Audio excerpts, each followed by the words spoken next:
During the afternoon sitting of Tuesday, 11th February 2025, the member for Suba North, the Honorable Millie Odhiambo Mabona MP, rose on a point of order in relation to the designation of the majority and minority parties in the House and their respective leadership. In the point of order, the Honorable Millie noted that she had been aware of a judgment of the High Court in Nairobi, High Court case number E202 of 2023, Kenneth Njagi Njiru versus State Law Office and Jubilee Party of Kenya, where the court had declared the ruling contained in the communication made on 6 October 2022 on the majority and minority parties in the National Assembly as unconstitutional, null and void. In her view, the judgment declared the AZIMIO La Umoja One Kenya Coalition Party as the majority party. The Honorable Millie further noted that she had submitted a letter to the Speaker seeking the recognition of AZIMIO La Umoja One Kenya Coalition Party as the majority party and conveying the names of the Honorable Junet Mohammed as the majority leader and the Honorable Robert Mbui as the deputy majority leader. She concluded by seeking that the Speaker recuse himself from presiding over the proceedings and to allow the Honorable Deputy Speaker to recognize AZIMIO La Umoja One Kenya Coalition Party as the majority party, Honorable Junet Mohammed as the majority leader and the Honorable Robert Mbui as the deputy majority leader. Notably, the Honorable Millie seems to have conveniently forgotten the fact that the Honorable Deputy Speaker is also a member of a political party and represents a constituency. As such, the Honorable Millie's concerns of impartiality would still have arisen if the Deputy Speaker was in the chair. Indeed, this applies to all members of the Speaker's panel. At the beginning of the debate, I gave honorable members some general direction in the issues from the judgment as I understood them, including the fact that the judgment did not bar the Speaker from presiding over the House. Indeed, the issue of how a vacancy arises in the office of the Speaker is expressly provided for in Article 106(2) of the Constitution. Arising from the point raised by the Honorable Millie, no less than 58 other members contributed to the debate that arose, with a number raising additional points of order. This included the Deputy Speaker, the Honorable Gladys Boss, Honorable Kimani Chungwa, the Honorable Junet Mohammed, the Honorable Adan Kainan, the Honorable Silvanos Osoro, the Honorable Sabina Chege, the Honorable Christopher Seka, the Honorable David Ocheng, the Honorable George Murugara, the Honorable Joseph McClap, the Honorable Omboko Milemba. Other members who contributed on the point of order were the Honorable Major Retired Bashir Abdullahi, Honorable Betty Maina, Honorable John Kiari, Honorable Timothy Kipchumba, Honorable Raphael Wanjala, Honorable John Chikati, Honorable Zahir Janda, Honorable Robert Mbui, Honorable George Murugara, I think that's repeated, Honorable Doris Donya, Honorable Wanami Wamboka, Honorable Otienda Molo, Honorable Karoli Omondi, Honorable Mwengi Mutuse, Honorable Duncan Madenge, Honorable Didmas Baraza, Honorable Jane Kagiri, Honorable Emmanuel Wangwe, Honorable Peter Kaluma, Honorable Dr. Lillian Kogo, Honorable Gideon Kimaio. Additionally, Honorable Nabina Bwera,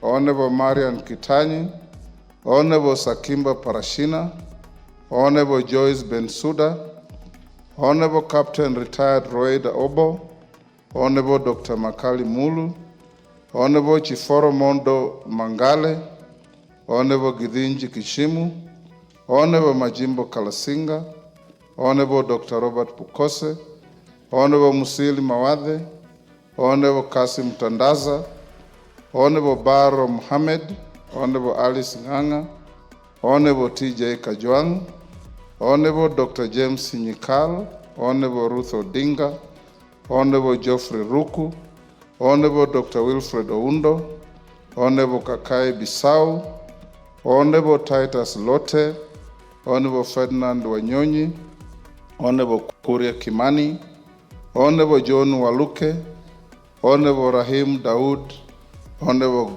Gonsi Rai, and the Honorable Moses Kirima contributed to the debate. In broad summary, the ensuing debate crystallized the following issues. A, whether the court in its findings designated any party as the majority party or any party as the minority party in this House, and if in the affirmative, whether this was an invitation to the whips to invoke the provisions of Standing Order 19A and 20 on the submission of freshly elected party leaders. B, what were the implications of the judgment to the continuity of the business of the House, noting that the court expressly declined to grant the prayers sought by the petitioners to declare AZIMIO la Umoja One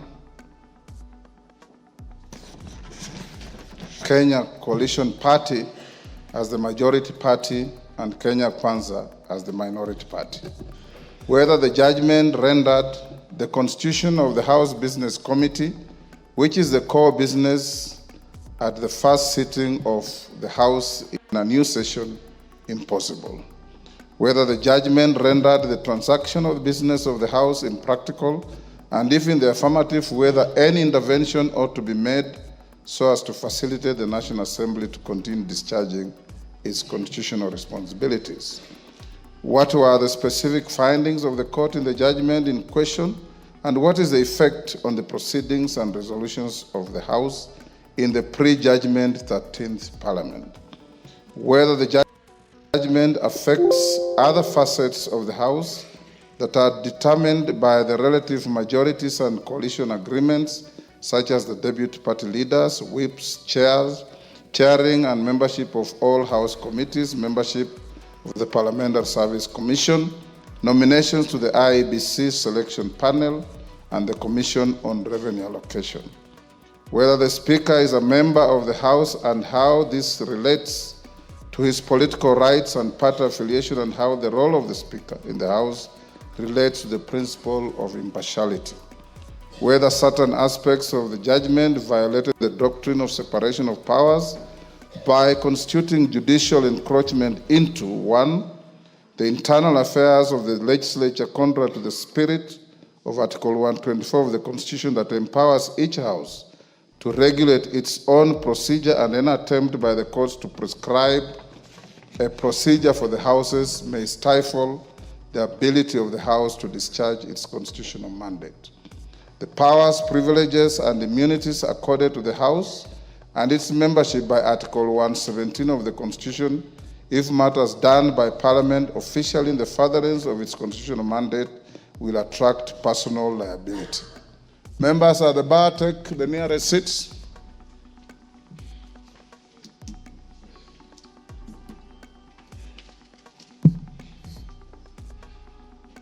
Koyo, take the nearest seat. You don't have to run across the floor. Thank you. While contributing to the debate, the Honorable Mwengi Mtusi tabled a letter dated 30th January 2024 from the Register of Political Parties indicating that the Maendeleo Chap had exited the AZIMIO la Umoja One Kenya Coalition Party with effect from 25th January 2024.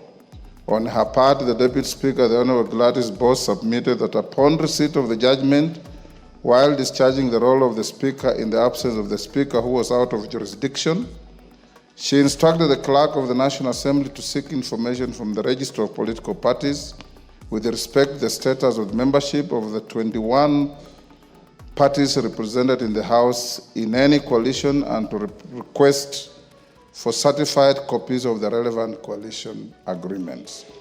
At the conclusion of the debate, the Deputy Speaker tabled a response from the Register of Political Parties referred as request for information on coalition agreements, dated 11th February 2025. Annexed to the response were certified copies of coalition agreements relating to A, the AZIMIO La Umoja One Kenya Coalition Party, the Kenya KWANZA Alliance Coalition, the Kenya KWANZA Alliance Coalition and the Democratic Party, the Kenya KWANZA Alliance Coalition and the Grand Dream Development Party,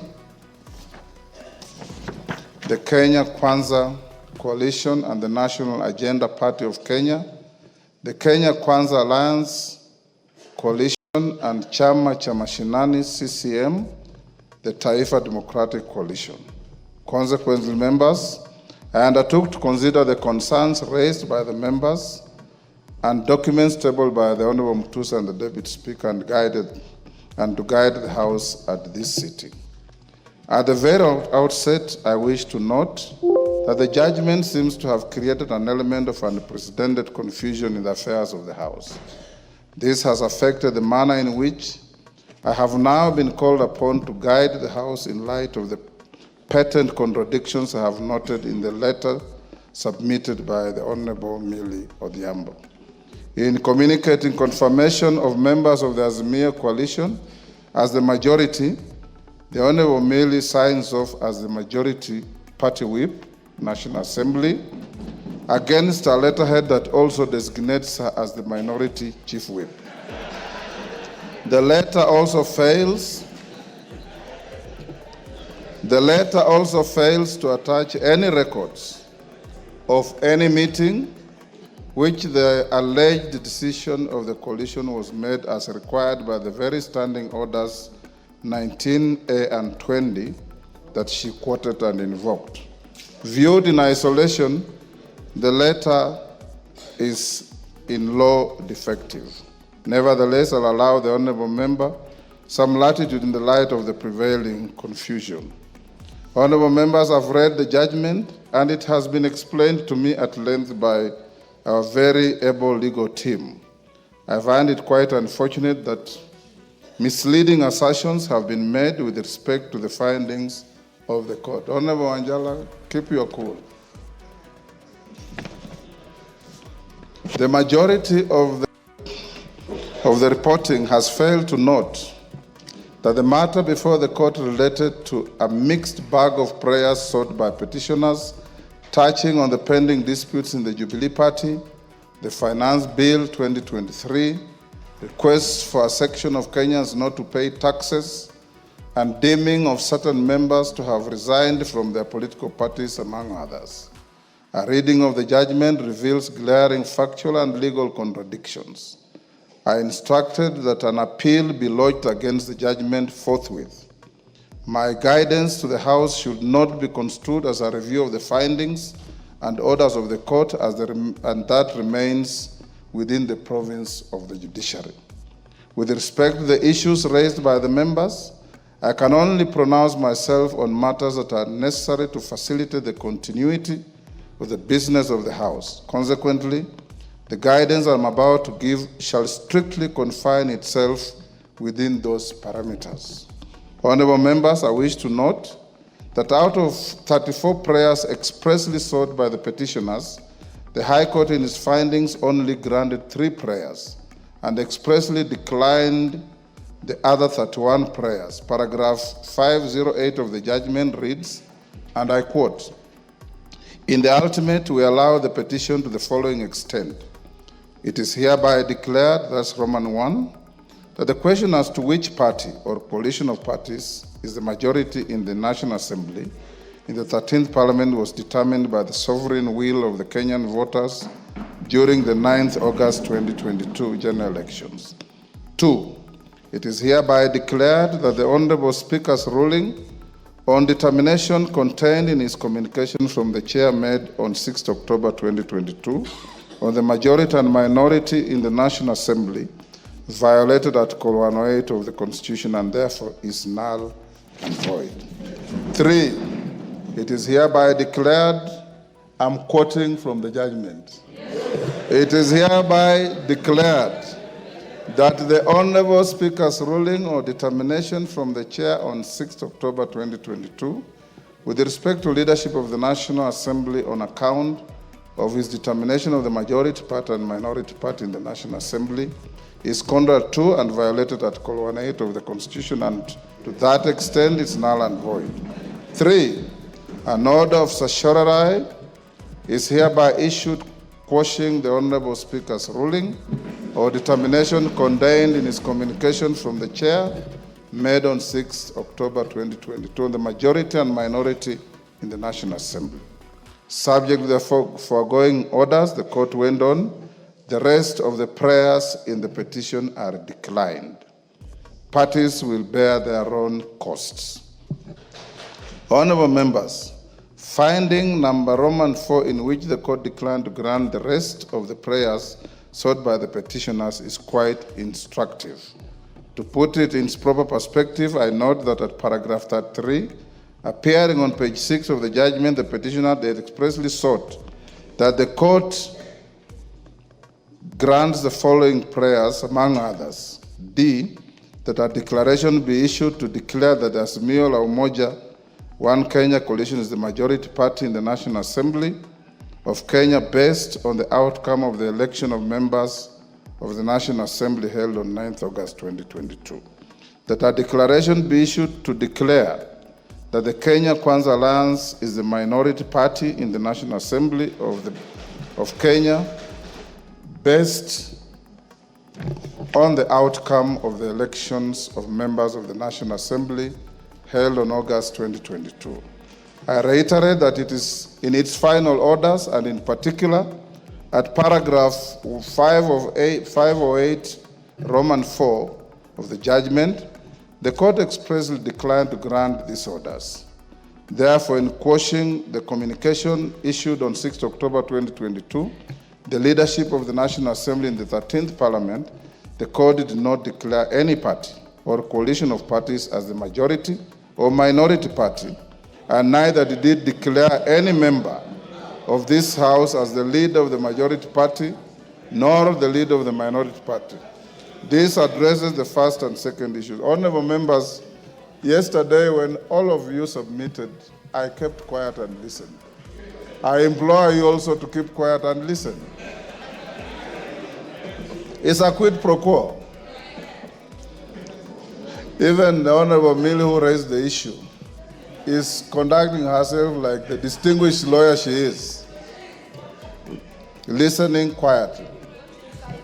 And for us, when we go to court as lawyers, even when the court rules against you, you stand up, bow, and say, "I'm much obliged, my lord."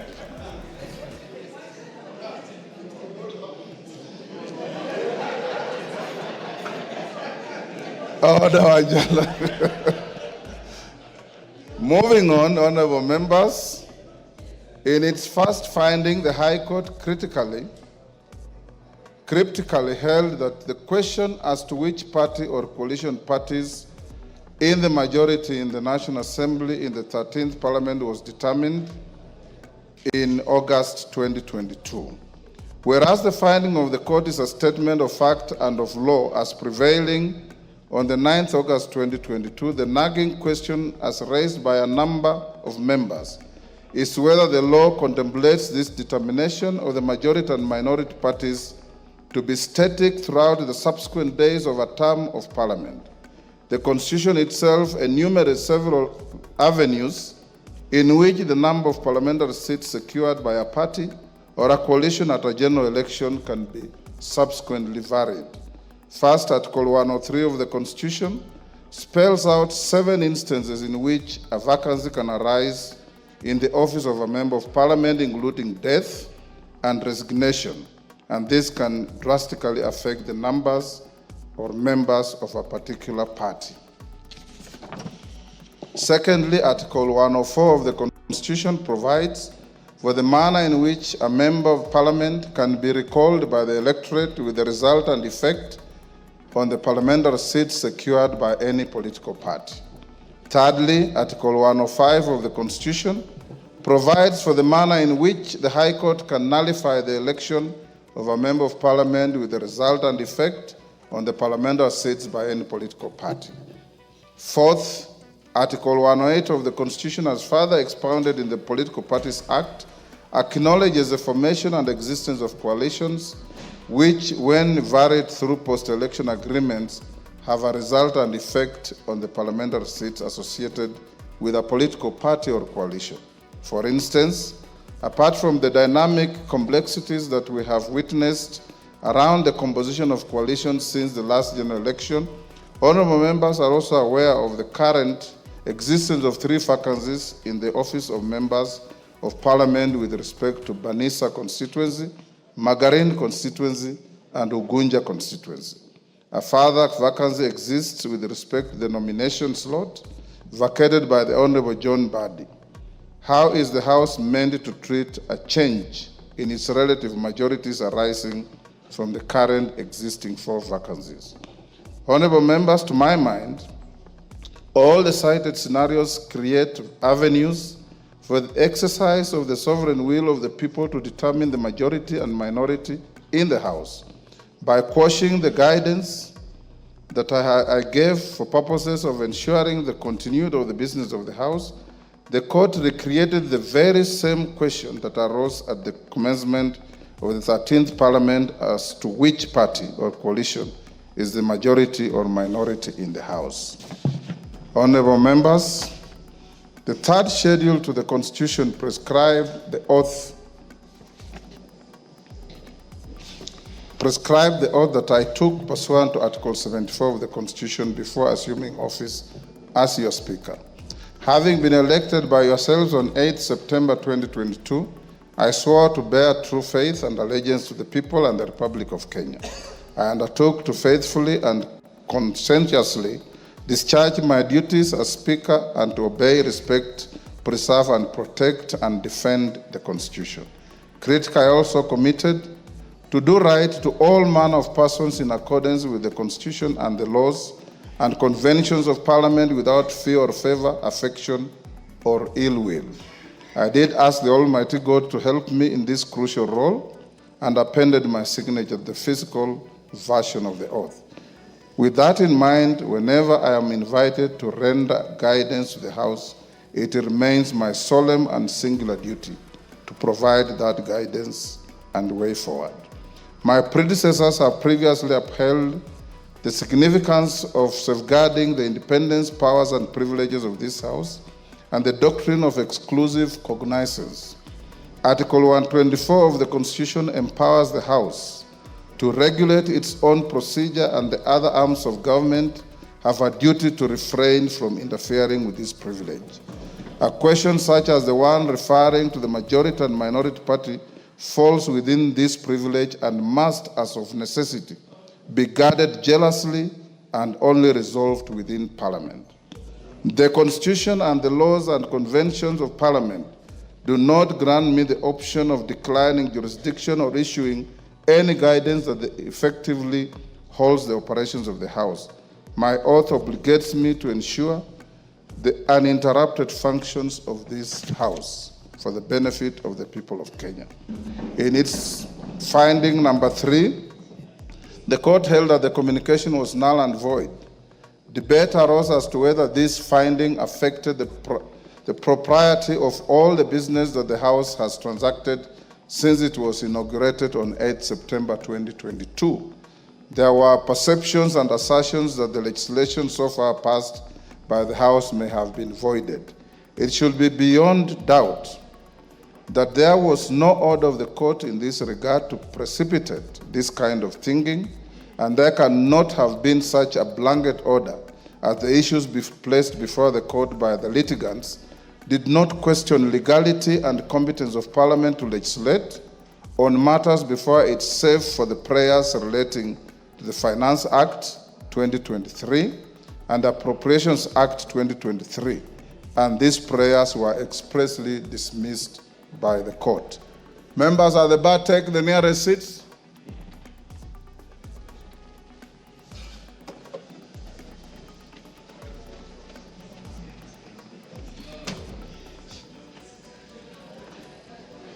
The nearest seats, Shinali.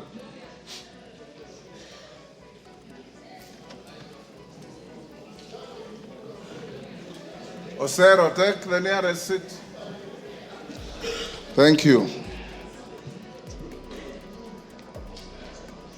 It should be beyond doubt that there was no order of the court in this regard. Sorry, I've read that. As ably noted by the Honorable Member for Kikuyu, the decisions which arise from the business transacted by the House has no relation to which party is designated as the majority or minority. They are decisions of the House as a whole. From where I sit, no debate can arise as to the legality of the actions taken by the House prior to the invalidation of the communication. I need not belabor this point. To the critical matter at hand, Article 108 of the Constitution establishes the offices of party leaders in Parliament and outlines the order of precedence to be observed in the National Assembly as follows. There shall be a leader of the majority party and a leader of the minority party. The leader of the majority party shall be the person who is the leader in the National Assembly of the largest party or coalition of parties. The leader of the minority party shall be the person who is the leader in the National Assembly of the second largest party or coalition of parties. The following order of precedence shall be observed in the National Assembly: the Speaker of the National Assembly, the leader of the majority party, and the leader of the minority party. In determining which party or coalition of parties is the majority party and minority party, primary reference has to be made to the results of the last general election. As noted in previous guidance on the designation of the leadership of the House, the exercise must be informed by reference to formal records of membership of the political parties represented in the House and their affiliations, if any, with each other through pre- and post-election coalition agreements. It will be noted that the Independent Electoral and Boundaries Commission, IEBC, via Gazette Notice number 99509951 of 2022, both dated 23rd August 2022, Gazette Notice number 10535 of 2022, dated 5th September 2022, Gazette Notice number 10537 of 2022, dated 7th September 2022, and Gazette Notice number 10710 of 2022, dated 9th September 2022, declared all the persons duly elected and nominated as members of this House and their respective parties at the general election. With respect to the affiliation between the parties currently represented in the National Assembly, Standing Order 2B requires the Clerk of the National Assembly to obtain a certified copy of any coalition agreement entered into between two or more political parties. As guided in previous rulings by the speakers of this House, Standing Order 2B was intended to allow the House to determine its relative majorities and resolve, among others, any disputes between constitutive parties of coalitions, to the membership of the Parliamentary Service Commission, nominations to the Commission on Revenue Allocation, and positions in the East African Legislative Assembly. Honorable members, indeed, as noted by members in their contributions to the debate herein, the continuity of the business of the House and consideration of the orders of the court under finding Roman 1 of the judgment would be significantly embedded without access to the most current information on any coalitions formed or dissolved by the parties represented in the House today, and any variation in the membership of those coalitions and parties. This information must be juxtaposed against the current membership of the House. Indeed, several members, including Honorable Millie Odhiambo, Honorable Junet Mohammed, Honorable Peter Kaluma, Honorable Mboko Milemba, Honorable David Ocheng, Honorable Sabina Chege, Honorable Mwengi Mutuse, Honorable Major Retired Bashir, and others referred to what they call changed circumstances in the composition of the respective coalitions and parties within the House. Allow me to take you, honorable members, down memory lane, just but for illustration. During the 7th Parliament, where yours truly was a member, there arose a leadership dispute between Ford Asili and Ford Kenya as to which party was the official opposition. Each party had 31 seats.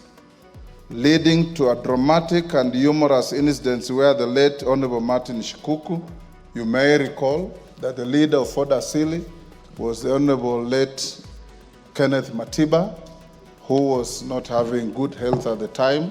So Martin Shikuku, as the Secretary General of the party, was the de facto leader of the party in the House. There were leading dramatic and humorous incidents where the late Honorable Martin Shikuku and the late Honorable Mzee Jaramogi Oginga Odinga alternatively claimed the seat reserved for the leader of opposition in the House on a first-come, first-occupied basis. The dispute was finally resolved following the defection of Honorable Njuguna Njoroge from Ford Asili, the then member for Makuyu, who defected to KANU.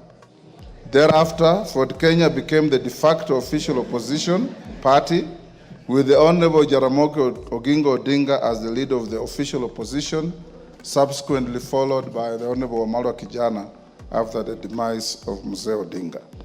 The dispute, it would therefore be beyond absurdity for your Speaker to blindly designate the leadership of the House without reference to formal communication of the membership of various coalitions and the relative majorities of the House as at today. The designation must take into account any changes in the various coalitions, vacancies in the membership of the House, and other relevant realities. As was stated by the Deputy Speaker, in order to establish the existence and status of coalition agreements affecting the affairs of the National Assembly, she instructed the clerk to write to the Office of the Registrar of Political Parties on the evening of 7th February 2025, seeking information.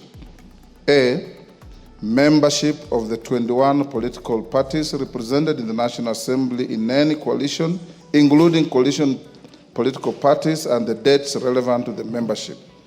Any variations in the membership of the coalitions and coalition political parties and the dates of the variations. C, certified copies of pre-election and post-election coalition agreements relating to the parties and the status of the agreements. The registrar responded by a letter dated 11th February 2025 that was tabled by the Deputy Speaker yesterday, and the contents of the letter indicate as follows: that a pre-election coalition known as the AZIMIO la Umoja One Kenya Coalition Party, in brackets AZIMIO, was registered on 21st April 2022 and comprised 21 parties, namely Jubilee Party, Orange Democratic Movement, Wiper Democratic Movement, Kenya African National Union, National Rainbow Coalition, Muungano Party, Democratic Action Party, Democratic Action Party Kenya, United Party of Independent Alliance, United Progressive Alliance, Kenya Union Party, United Democratic Party, Movement for Democracy and Growth, Kenya Reform Party, Chama cha Uzalendo, Party of Peace and Democracy, National Liberal Party, People's Trust Party, Ubuntu People's Forum, Party of National Unity, Labour Party of Kenya, and the Party of Growth and Prosperity. That a pre-election coalition known as the Kenya KWANZA Alliance was registered on 3rd June 2022 and comprised 11 political parties, namely United Democratic Alliance, Amani National Congress, Forum for Restoration of Democracy Kenya, Chama cha Kazi, Communist Party, the Service Party, Tujibebe wa Kenya Party, Farmers Party, Devolution Party of Kenya, Economic Freedom Party, and the Umoja na Maendeleo Party. That a post-election coalition agreement was entered into on 5th September 2022 between the Kenya KWANZA Alliance and 4 additional parties, namely the Democratic Party of Kenya, National Agenda Party of Kenya, Grand Dream Development Party, and Chama cha Mashinani. The letter from the Registrar of Political Parties did also convey that 5 parties had exited the AZIMIO la Umoja One Kenya Coalition Party, namely the People's Liberation Party, formerly the National Rainbow Coalition Kenya, on 6th December 2024, Maendeleo Chapchap Party on 25th January 2024, Devolution Empowerment Party on 11th April 2023, United Democratic Movement on 22nd November 2023, and Pamoja African Alliance on 27th February 2023. Suffice to mention, members, that the People's Liberation Party, formerly National Labour Coalition, does not have representation in this House. That the Amani National Congress was in the process of dissolving the party to collaborate with the United Democratic Alliance. That the Movement for Democratic and Growth, MDG, had initiated a process of exiting the AZIMIO La Umoja One Kenya coalition, but was yet to finalize its exit from the coalition political party. That as at 11th February 2025, the Pamoja African Alliance, PA, Maendeleo Chapchap, MCCP, United Democratic Movement, UDM, and the National Ordinary People Empowerment Union, NOPEU, are not members of any registered coalition or coalition political party. Honorable members, I put emphasis on the information provided by the Registrar of Political Parties that the said 4 political parties are not members of any registered coalition or coalition of political party. It is notable that even if it was to be assumed that the 4 vacancies were to be filled in favor of the parties under which the former members were elected or nominated and their number added to the computation of the 2 coalitions, the AZIMIO La Umoja One Kenya coalition party would still not attain a majority of the members in the House. Honorable members, my reference to the Gazette notices relating to the election of members at the last general election and the current vacancies with respect to Banisa, Magarini, Ugunja, and the resignation of the Honorable John Badi, the current composition of the National Assembly by individual political parties in alphabetical order is as follows. Amani National Congress, 8. Chama cha Mashinani, 1. Democratic Alliance Party of Kenya, 5. Democratic Party DP, 1. Fort Kenya, 6. Grand Dream Development Party, 1. Jubilee Party, 28. Kenya African National Union, 6. Kenya Union Party, 3. Maendeleo Chapchap, 2. Movement for Democracy and Growth, MDG, 1. National Alliance Party of Kenya, 1. National Ordinary People Empowerment Union, NOPEU, 1. Orange Democratic Movement, ODM, 83. Pamoja African Alliance, PA, 3. Service Party, TSP, 2. The United Democratic Alliance, UDA, 145. United Democratic Movement, UDM, 7. United Party of Independent Alliance, UPIA, 2. United Progressive Alliance, UPA, 1. Wiper Democratic Movement, 26.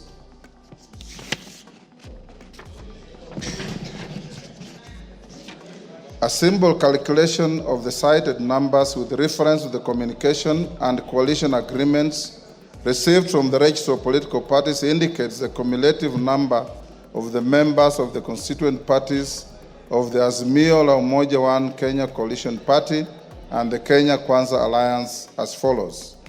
AZIMIO La Umoja One Kenya Coalition Party consists of 154 members, computed by adding the membership of the Orange Democratic Movement, Jubilee Party, Wiper Democratic Movement, Kenya African National Union, the Democratic Alliance Party of Kenya, the Kenya Union Party, the United Party of Independent Alliance, and the Movement for Democratic Growth.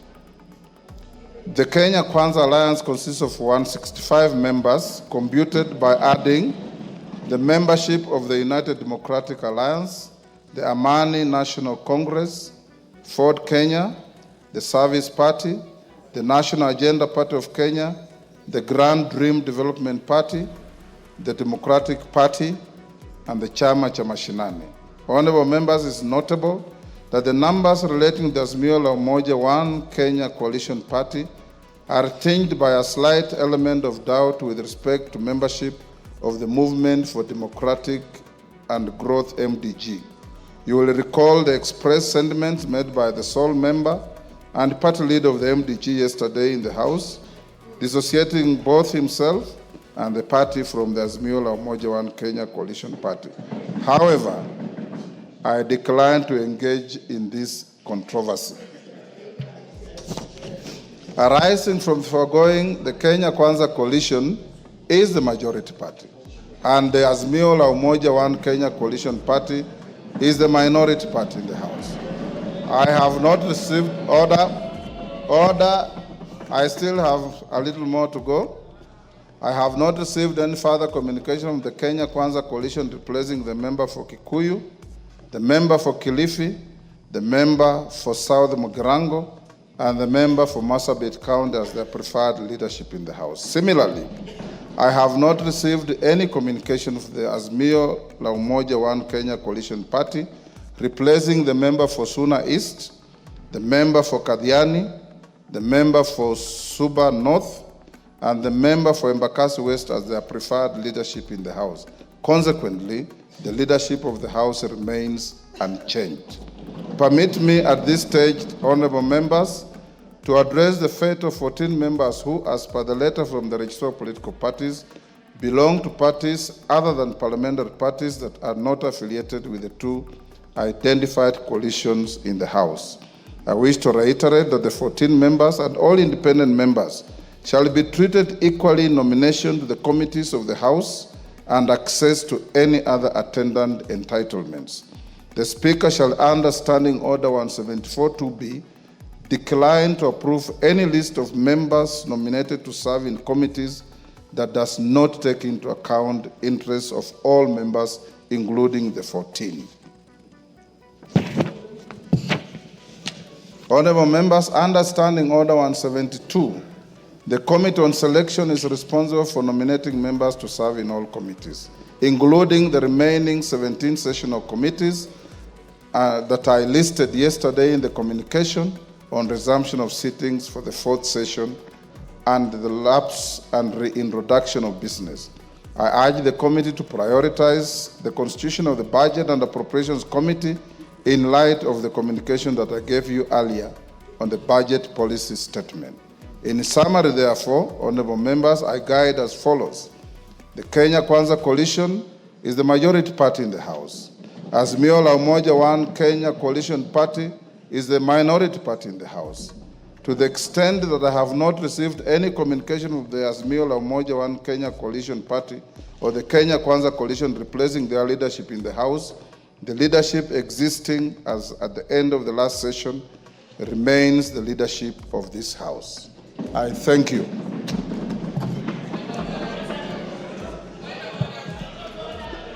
Yes,